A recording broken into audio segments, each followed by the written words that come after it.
Na realidade, para o Brasil, o que falta é um Ministério da Agricultura atuante, é um ministro ou uma ministra capacitado. Esse é o início de tudo. Uma gestão específica sobre o agronegócio é imprescindível. Precisamos zerar os interesses políticos sobre o agro. Isso é o grande câncer que o agronegócio brasileiro tem. E aí nós precisamos focar políticas públicas objetivas. Aproximar o campo de Brasília é fundamental. Quanto mais entraves tiver entre o campo e Brasília, pior vai ser para o agronegócio brasileiro. Nós não precisamos desse monte de siglas que existe. É só para atrapalhar e criar um senso político ainda maior. Políticas públicas, elas têm que serem objetivas. Para isso, o ministro deveria ser capacitado. O ministro, no seu gabinete, ele precisa ver o agronegócio em tempo real. Ele precisaria de um demonstrativo semanal para entender em praticamente tempo real o que está acontecendo. E a partir daí sim, propor políticas públicas. O ministro ele tem que se envolver em todas as etapas do agronegócio, setor primário, secundário e terciário, a parte tributária, a parte econômica, a parte de legislação.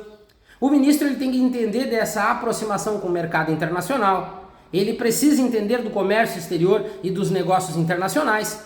O ministro ele tem que ser altamente capacitado para ele propor e também analisar aquilo que é proposto para dizer sim ou não.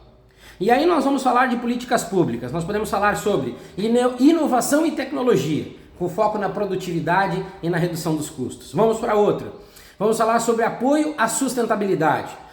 Nós temos sistemas de agroflorestas para fazer também, preservação de áreas nativas, promovendo a conservação ambiental. Tudo isso são questões que precisam ser implementadas urgente, criadas, implantadas e implementadas. Vamos falar de um financiamento acessível, principalmente para pequenos e médios produtores, pensando no alimento com qualidade, volume e em preço justo. Nós precisamos pensar em capacitação, assistência técnica, principalmente em programas de capacitação para o produtor rural e também investimento em assistência técnica no Brasil, que é precária. As pessoas criam essa ideia de tecnologia, grandes feiras pelo Brasil, mas isso não é a realidade. Isso é a realidade de poucos. Nós temos que trazer para a realidade verdadeira, que é falta de capacitação para o produtor, falta de assistência técnica de qualidade. Aí depois nós vamos falar o que? Infraestrutura, transporte e armazenamento. Nós vamos falar políticas de comércio justo, melhorar as condições de mercados para pequenos, médios e grandes, seja ele interno ou externo. Mas Celso, e aí, como é que ficam as questões de custos, as questões climáticas? Aí nós podemos também pensar da seguinte forma. Custos, nós precisamos de subsídios e incentivos, principalmente com foco em subsídios para os insumos agrícolas.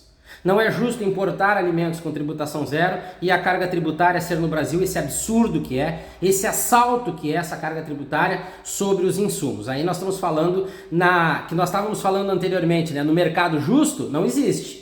Aí o que importa mais barato determina o preço dentro do Brasil. Nós com uma carga tributária tremenda, custos altos, não conseguimos ser competitivos. Aí nós estamos prejudicando. E isso que eu não entendo no Brasil, como é que o Ministério da Agricultura não se impõe? A cada importação de alimento barato, eu estou prejudicando quem produz dentro do Brasil. Isso é uma inconsequência, é um ato irresponsável que nenhum ministro da Agricultura se impõe. Mas vamos lá, subsídios, né? Quando a gente fala em custos, subsídios e incentivos, subsídios para insumos agrícolas, por exemplo.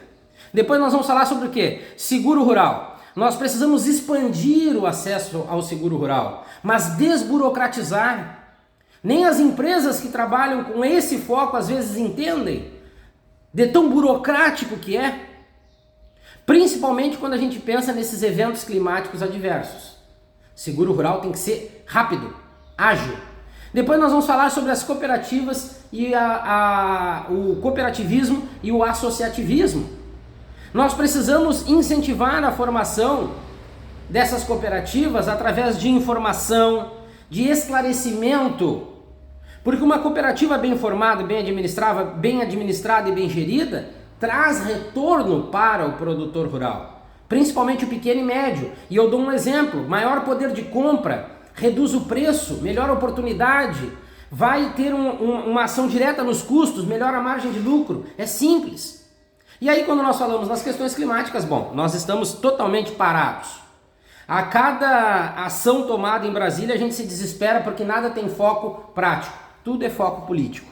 Aí nós vamos, políticas de adaptação, nós podemos falar sobre pesquisa em sustentabilidade, nós podemos falar em educação e conscientização, nós podemos falar também sobre incentivos para a redução de emissões. Mais prático, muita gente pode dizer, ah, mas essa já está sendo comentado, debatido, é muita enrolação.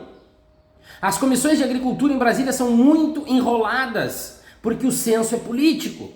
A Frente Parlamentar Agropecuária é enroladíssima, porque o que preserva ou o que persevera é o censo político em primeiro lugar. A morosidade, a enrolação. Enquanto nós não tivermos objetividade, prática e querer resolver os assuntos do agro, sem política, nada vai acontecer. Mas o pior de tudo é que a política está entranhada, a política ela domina e ela se protege, para que nenhum senso profissional ou visionário possa intervir no que acontece em Brasília, e é por isso que o nosso agronegócio, principalmente o setor primário, está indo cada vez mais para o fundo do poço.